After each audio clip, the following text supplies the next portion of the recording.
कमर कायरा साहब, बहुत बड़े मेजर डिसीजन होने वाले हुए हैं। हरचंद के आप हुकूमत में नहीं हैं मगर रियासत का हिस्सा हैं। लेकिन कुछ अर्सा पहले आपकी बड़ी एक अवाम दोस्त पॉलिसियों के हवाले से पीपीपी जानी ही जाती है। कुछ अर्सा पहले एक प्रेस कॉन्फ्रेंस हुई थी जो जो आपकी सेंट्रल एग्जीक्यूटिव के मेंबर जनाब और हमारे दोस्त चौधरी मंजूर साहब ने की थी। ये फरमाइए कि पीआईए की निजकारी हो रही है और उस वक्त मौक़िफ़ था पीपीपी का कि जी ये तो कोई किसी एक पार्टी के लोगों के फ्रंटमैन हैं। तो अब क्या वो आपकी दूर हो चुकी हैं जो जो थी तहफ़्फ़ुज़ात, या अब भी आप इसको स्क्रूटनाइज करेंगे और अपना मौक़िफ़ सामने रखेंगे क्योंकि हुकूमत का हिस्सा तो आप नहीं हैं जनाब कायरा साहब? शुक्रिया काजी साहब। पीपल्स पार्टी का मौक़िफ़ ये था कि इन कौमी इदारों को बशमूल पीआईए इनको जो नुकसान में जा रहे हैं, इनको नुकसान से निकालने की कोशिश करनी चाहिए। ये आस्ता आस्ता रियासत पे बर्डन बन गए हैं, तो इसका एक सोच ये थी कि जी इसको प्राइवेटाइज़ कर दिया जाए। प्राइवेटाइज़ करने पे तो किसी को एतराज़ इसलिए नहीं है कि इसको एक वक्त में गवर्नमेंट के एडमिनिस्ट्रेटिव कंट्रोल से निकालना ही इसकी कमर्शियल एक्टिविटी के लिए बेहतर है। इस पे तो हमें एतराज़ नहीं है, हमें एतराज़ इसकी आउटराइट सेल पे है। एक नुक्ता नज़र ये था कि प्राइवेटाइज करके आप इसको आउटराइट सेल आउट कर दें, और एक ये था तरीकाकार कि प्राइवेटाइजेशन करें लेकिन पीटीसीएल की तर्ज पे कि आप इसका कुछ हिस्सा, यानी इसके कोई 40%, 50%, 49% शेयर्स अगर आप किसी पार्टी को दे के और साथ एडमिनिस्ट्रेटिव कंट्रोल देते हैं और वो पैसा इसमें डाल के इस इदारे को प्रॉफिटेबल बना दें, तो इस वक्त तो टोटल ज़ीरो पे खड़ा इदारा माइनस में है। कल अगर ये रिहेबिलिटेट करता है तो जो गवर्नमेंट का शेयर होगा वो इसमें शेयर भी रहेगा, गवर्नमेंट का स्टेक भी ख़त्म नहीं होगा और उसकी वैल्यू भी बढ़ जाएगी। तो ये दोनों ही तरह बेसिकली प्राइवेटाइजेशन ही है। उस प्राइवेटाइजेशन का एक आउटराइट सेल है, एक उसकी पार्शल जो है वो कुछ शेयर और एडमिनिस्ट्रेटिव कंट्रोल। अच्छा जी, अच्छा कायरा साहब, सही फरमाया आपने, बड़ा असूली मौक़िफ़ आपका रहा है। लेकिन इसमें थोड़ी सी मैंने भी की बात उस दिन, इवन जो मुस्लिम लीग नून के जनरल क़य्यूम साहब हैं, आखिरी 3 सालों में 18 अरब रुपए का उन्होंने दिया प्रॉफिट। बाद में मुस्लिम लीग नून की हुकूमत ने इसकी गैस बंद कर दी तो ये बंद हो गई। लक्ष्मी मित्तल भी इसे खरीदना चाहता है। एक इंडिपेंडेंट क्या कहते हैं स्टेक होल्डर्स का ग्रुप है जिसने कायमा कमेटी में कहा है हम 100 अरब रुपया देंगे, इसकी लाइबिलिटीज भी उतार देंगे। तो वाई इन सो हरी, और फिर इसके साथ बेशुमार बहुत बड़ा जमीन, 19,000 एकड़ जमीन भी है। तो इसके लिए तो आपको बहुत मेरे ख्याल में स्क्रूटनाइज नहीं करना पड़ेगा। कई सब एक इशू पीआईए का है, दूसरा इशू प्राइवेटाइजेशन का पाकिस्तान स्टील का है। अब आप पाकिस्तान स्टील का जिक्र फरमा रहे हैं, पाकिस्तान स्टील का जब इस पे बात आएगी तो उस पर प्रोविंशियल गवर्नमेंट का भी अपना एक इशू है, वो क्या कहते हैं उनका एक मौक़िफ़ है, और फिर गवर्नमेंट उसका नुक्ता नज़र भी सामने रखेगी। तो पीपल्स पार्टी यकीनन इन लॉस मेकिंग इदारों को लॉस से तो निकालना चाहती है। ये तो नहीं हो सकता कि आप हज़ारों की तादाद में बैठे हुए लोगों को तनख्वाहें देते रहें, अरबों रुपए का घाटा बर्दाश्त करते रहें और नफ़ा ना आ सके, इदारे रिवाइव ना हो सके। कुछ लोगों का ख्याल है कि इसमें पैसा डाला जाए और गवर्नमेंट इसकी लायबिलिटी टेक ओवर कर ले तो ये इदारे मुनाफे में आ सकते हैं।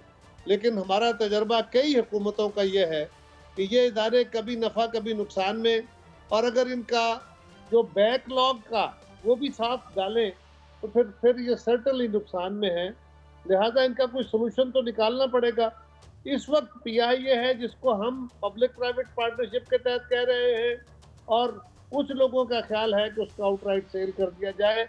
इस पे जब इस पे बात होगी, अब कोई फाइनल कंक्लूड जो कंक्रीट शेप में सामने आएगा तो फिर इस पे बात कर लेंगे। अच्छा कायरा साहब, कुछ ये अब आजकल बड़ा मुश्किल है र्यूमर मिल में से खबरें निकाल के लाना।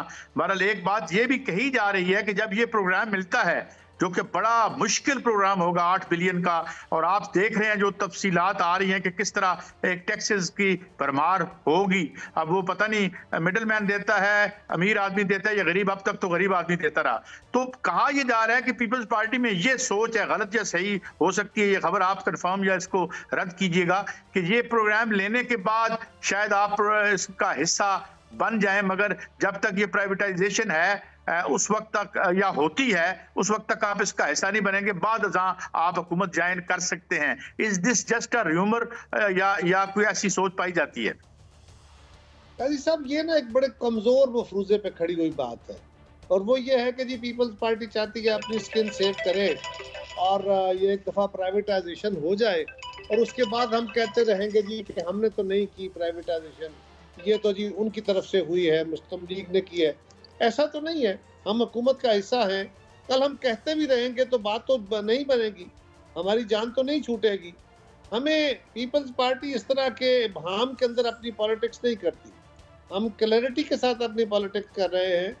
हम चाह रहे हैं कि ये इदारे नफ़ा में आ जाएं, और अगर नफ़ा में नहीं आते तो बहरहाल इन इदारों का कोई सोल्यूशन निकालना पड़ेगा। और people's party public private partnership की सपोर्ट करती है, हम इस पे इसके खिलाफ नहीं है। लिहाजा ये राय मुनासिब नहीं है कि पीपल्स पार्टी ये जो आ जाएगा IMF का पैकेज, और IMF के पैकेज के बाद इस तरह हो जाएगा कि पैसे आ जाएंगे, हम कहेंगे हमने नहीं लिया। हम तो गवर्नमेंट के साथ हैं जी, सदर साहब हमारे हैं। तो आज के इस दौर में कैसे मुमकिन है ये मफरूजों के ऊपर खड़ी करके बातें कर ली जाए? IMF पैकेज को मौजूदा हुकूमत शौक से ले रही है। IMF पैकेज एक मजबूरी है।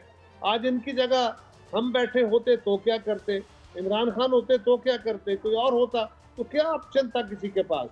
आज तक किसी इकोनॉमिस्ट ने ये तो नहीं बताया हमें कि ये जो IMF का पैकेज लिया जा रहा है, जो करंट चल रहा है या आइंदा लेने जा रहे हैं, इससे ये तो ज़रूर है कि कुछ महंगाई होने के, कुछ टैक्सेस लगने के इम्कानात है, लेकिन ये ना लें और हम इसके बगैर गुजारा कर सकते हैं, ये तो किसी इकोनॉमिस्ट ने हमें नहीं बताया।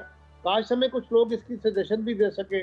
हाँ, जो IMF का आपको कहता है, वो कहता है कि अपने खर्चे और आमदन में बैलेंस करें, अपनी इंपोर्ट और एक्सपोर्ट में बैलेंस करें, ताकि आपके मुल्क की इकोनॉमी जो है वो रिवाइव कर सके।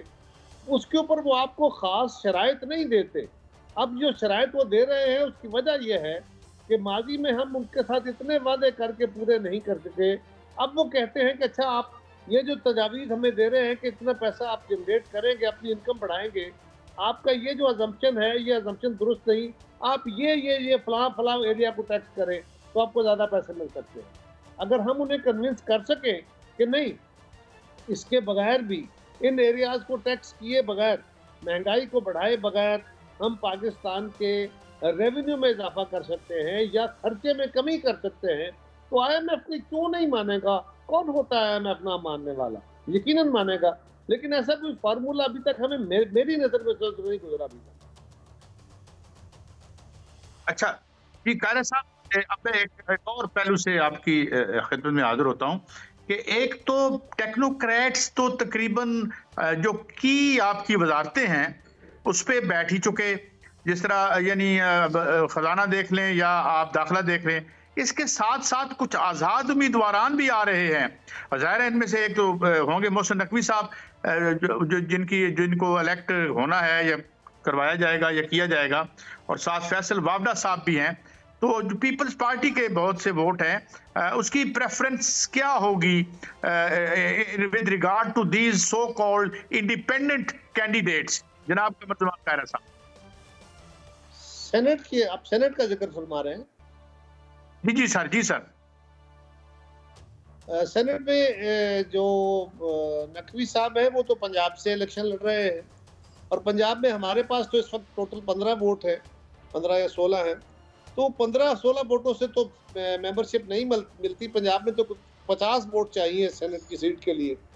तो उसमें अमकानी तौर पे नकवी साहब को पीपल्स पार्टी या PMLQ या कुछ और जमातें, और जो मुस्लिम लीग के पास भी वोट होंगे तो वो वोट शामिल करके उनको दिया जाएगा।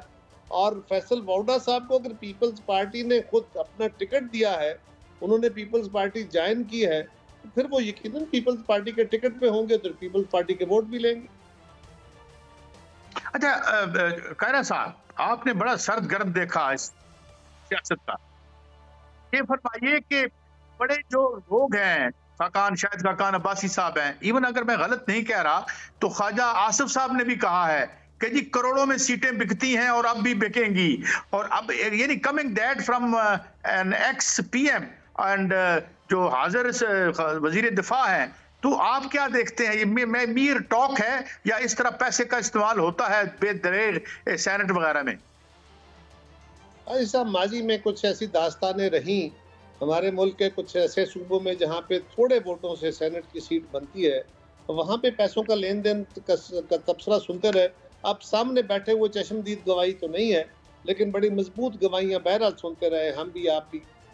अब जहाँ तक तल्लुक पंजाब का है या सिंध का है, वहाँ पे तो इतने वोट हैं, यानी 50 मेंबरों पे, 50 सूबाई असम्बली के मेंबरों पे तकरीबन सेनेट की एक सीट बनेगी।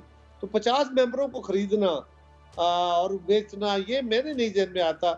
माजी का एक दास्तान ज़रूर थी, बिकते रहे, ऐसा होता रहा, लेकिन जब 2-3 वोटों से सेनेट की सीट बन जाती थी, उस वक्त कोई कुछ इलाकों के अंदर ये मामला हुआ। सारी जगहों पे नहीं होता था, चंद मछलियाँ ही सारा तालाब गंदा करती थी, लेकिन ये बदकिस्मती से ये काम होता रहा। अब मेरा ख्याल है ये मुश्किल होगा।